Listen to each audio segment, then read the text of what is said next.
খালি দুঃখ, চিন্তা, কষ্ট অনুভব করছেন, আর ইউটিউবে যত যে যা বলছে সব উপায়গুলো করছেন কিন্তু কোনো কাজ দিচ্ছে না।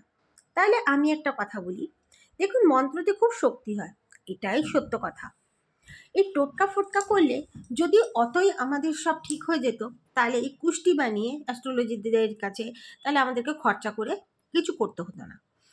সবাই বলে যে অনেক যদি দোষ থাকে, অনেক যদি গ্রহর প্রকট থাকে, তাহলে কুণ্ডলি দেখান। এইসব বলার একটা ফাঁদার এদের একটা উপায় থাকে। আমি অ্যাস্ট্রোলজারদের বিরোধ করব না কোনো দিন।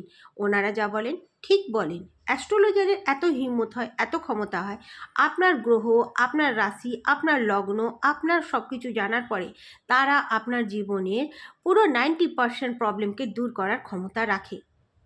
কিন্তু এই যে কেউ যেটা একটা উপায় বলে দিল সেই উপায়টা সবারই কার্যকারী হবে, একদম সেটা ঠিক না। চাণ্ডাল যোগ কারু কারু থাকে যা কি অনেক কিছু ভালো হতে হতেও তার সঙ্গে খারাপ হয়ে যায়। চাণ্ডাল যোগের এইটাই একটা জানা যায়। তো চাণ্ডাল যোগে আপনি কি করবেন? চাণ্ডাল যোগ যদি আপনার কুণ্ডলিতে থাকে, আপনার যদি এধার ওধার যাওয়ার ক্ষমতা নেই, আপনি ওটাকে ভালো করতে চান, তাইলে তাঁবার একটা পয়সা নেবেন। আর ছোট বাচ্চার কুণ্ডলিতে যদি কুষ্টিতেও যদি চাণ্ডাল যোগে আপনারা দেখেন, তাইলে তাকেও একটা ছোট তাঁবার পয়সা ফুটো করে লাল সুতো দিয়ে তাকে গলায় পরিয়ে দেবেন, ঠিক আছে? তাইলে সেই বাচ্চার চাণ্ডাল যোগ থাকলে যে রাগ, তার সবসময় চিড়চিড়াপন, ওসব ওর ঠিক হতে লাগবে, এটা সত্য কথা। আর পেটের যদি বেশি বিমারি পেটের খুব কষ্ট হয় আর মঙ্গলের তার কিছু প্রকোপ আছে, তাকে পলা পরাতে হয়। ছোটো বাচ্চাদেরও কবজের মতন আর কি গলায় একটা লাল সুতো দিয়ে আর রূপো দিয়ে বাঁধিয়ে, রূপোর চেন দিয়ে আপনারা পলা পরাতে পারেন।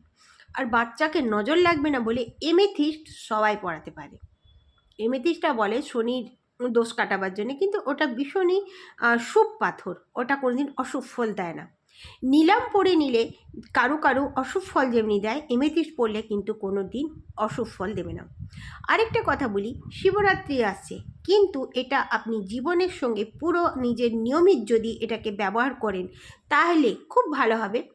শিব গায়ত্রী মন্ত্র সকালে উঠে একবার, আর সন্ধেবেলায় একবার, 6টা থেকে 7টার মধ্যে একবার, আর রাত্রে শোবার আগে যদি আপনারা গায়ত্রী মন্ত্র মনে মনে জপ করেন, ইয়া তো ঠাকুরের সামনে দাঁড়িয়ে জপ করুন, ইয়া পরিষ্কার বস্ত্র পরে নিজের পরিষ্কার বিছানাতে বসেও যদি জপ করেন, তো আপনি আপনার জীবনের পার্থক্য নিশ্চয়ই দেখতে পারবেন।